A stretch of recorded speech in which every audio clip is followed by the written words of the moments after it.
Hey everyone, welcome back to a new video. I hope you had a great day.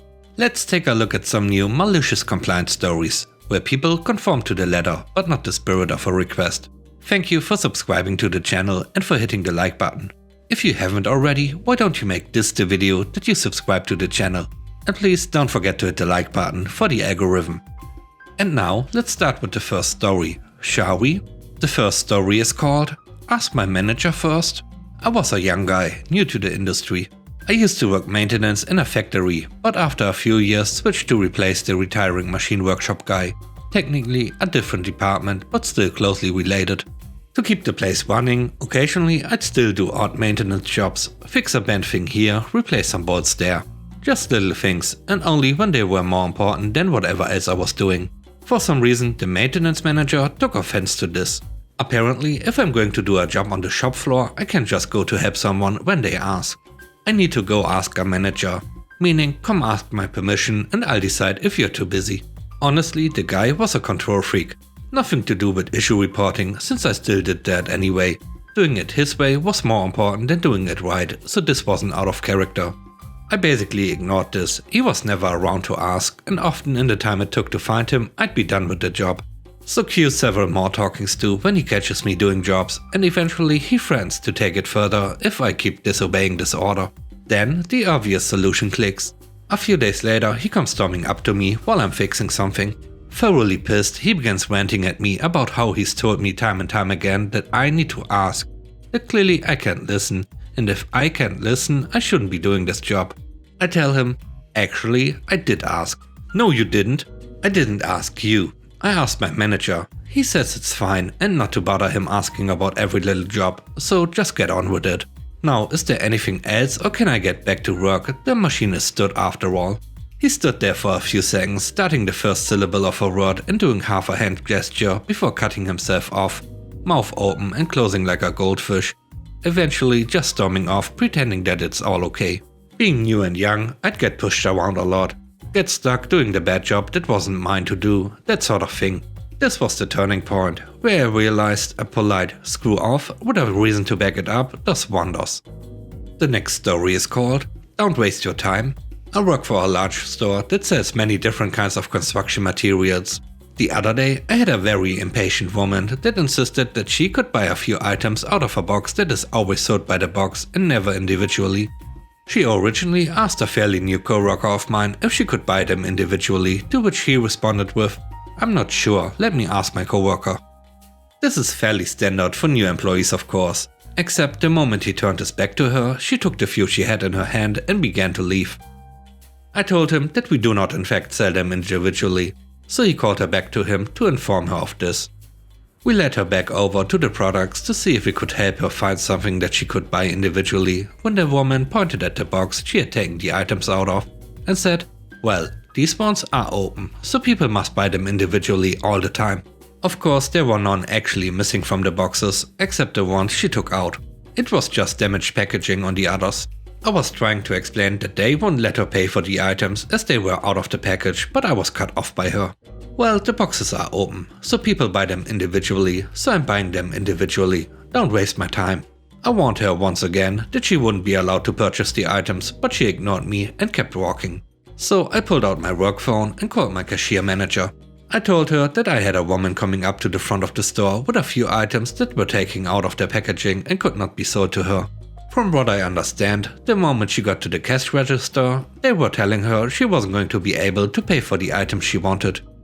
The woman started screaming at the cashiers, but stormed out pretty quickly when she realized she wasn't going to get her way. In the end, I gave her what she wanted. I bet she's never been told no as quickly as she was that day. I was just glad I could help her speed up the process. The last story is called A Little Road Trip. This story comes from when I worked in an inbound call center. I handled escalation calls. When someone called in regarding their service plan with complaints that cannot be handled with a regular agent's authority, or the caller demanded to speak with a supervisor or manager, the call got transferred into my team's call queue and one of us handled it. Little background. I was born and raised in the Southwest. When I was a wee little child, I spoke with a very heavy stutter. It took several years and lots of patience on my mother's part to teach me how to speak normally. The outcome was that I had to enunciate all my words carefully and thus spoke without any hint of a local accent. Later, during my middle school days, I got teased a lot for not having a proper accent. So I decided to teach myself how to speak with the proper accent. I watched a lot of my dad's old black and white westerns to learn the lingo. Then I started talking like Scotty from the original Star Trek series. It was fun, so I started copying other accents from TV and movies. I had over a dozen, including German Sergeant Schultz, pirate and badly dubbed Chinese Kung Fu. One bad side effect came about though. Often, when I'm around a person with a heavy accent, I subconsciously begin to mimic the accent. I don't realize I'm doing it until it is pointed out. Usually, the other person thinks I'm making fun of them or something. To avoid getting punched in the face, I have to do some quick explaining without the borrowed accent. So, onto the call. A call comes into my queue and I answer it as normal. Kinda. I had been joking around with my supervisor while using an Indian accent, so when I answered the call, I was still using the accent. The woman caller was immediately furious. She started screaming at the top of her lungs that she had specifically demanded to speak with someone who spoke English, not a… Well, let's just say her choice of words lay heavy on the racist side, and leave it at that. Realizing my error, I dropped the accent and tried to talk with the lady normally, but she would have none of it. She continued on a horrible racist diatribe about foreign call center workers, how there weren't any proper American English speakers anymore, and cussing me up one side down the other. Now, I've handled a lot of angry calls by small-minded people, but there's one hot button I will not tolerate. The caller started insulting my parents. So I said, "You wish to talk with someone who speaks English, correct?" I broke in, dropping back into the Indian accent at the same time. "Yes." "Not a problem," I said. "I will transfer you to someone who speaks English." "Not a problem. I will transfer you to someone who speaks English. But I must warn you, do not disconnect from the call for any reason whatsoever. We are experiencing a rather large call volume at the time. You are currently at the top of the queue. But if you disconnect and call back, you will be all the way back at the bottom of the call line. And you do not want that, correct?" "God, no." "Very well. Please stay on the line and the next available English speaker will be with you shortly. Have a most pleasant day." Then I put her on hold. It should be noted that we were not supposed to put callers on hold, but I did so that she would think she was being transferred and make her listen to the horrible hold music. Placing a caller on hold immediately set up a red flag in the call monitoring software. Normally, a supervisor would come storming over and demand answers. My supervisor, however, had his cubicle right next to mine and had been leaning over the top when I had initially fumbled the call. He had also patched his phone into my line and heard everything the caller had said.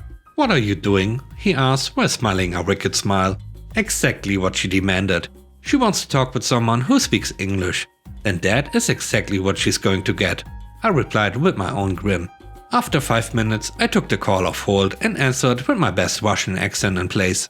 Then on hold again. 5 minutes later, German accent. Then French, then Swedish, then Mario Brothers Italian. So on and so forth. For over an hour, I kept transferring this racist, each time answering the phone with both good, bad and horrible accents speaking English. I thought for sure she would have caught on around the 30-minute mark when I spoke pirate. She didn't, so I continued. After about 1 hour and 20 minutes of sending this woman on a verbal tour of the world, the woman was sobbing so hard I could barely make out her distressed words, so I went in for the last punch. I answered the phone with a thick Southern drawl. She was so happy. She spent a good 10 minutes telling me what a horrible experience she has had just to finally talk with someone who spoke proper English. I asked her what I could do for her, and she told me what her issue was. It was something so simple that one of the regular agents could have handled it in less than 2 minutes. Finishing up the call, the woman once more thanked me for speaking proper English. I dropped back into the Indian accent. "Not a problem at all, madam. It was a pleasure to handle your call. You know, it's funny. You sound just like a woman I spoke to an hour ago. Isn't life strange?" With a satisfied smile, I hung up during the scream of choking rage. And now it's your time to shine. Let me know what you think about the stories. On a scale of 1 to 10, how would you rate the stories and today's video? I hope you enjoyed the video, and I hope you have a great day. Stay safe. Bye bye.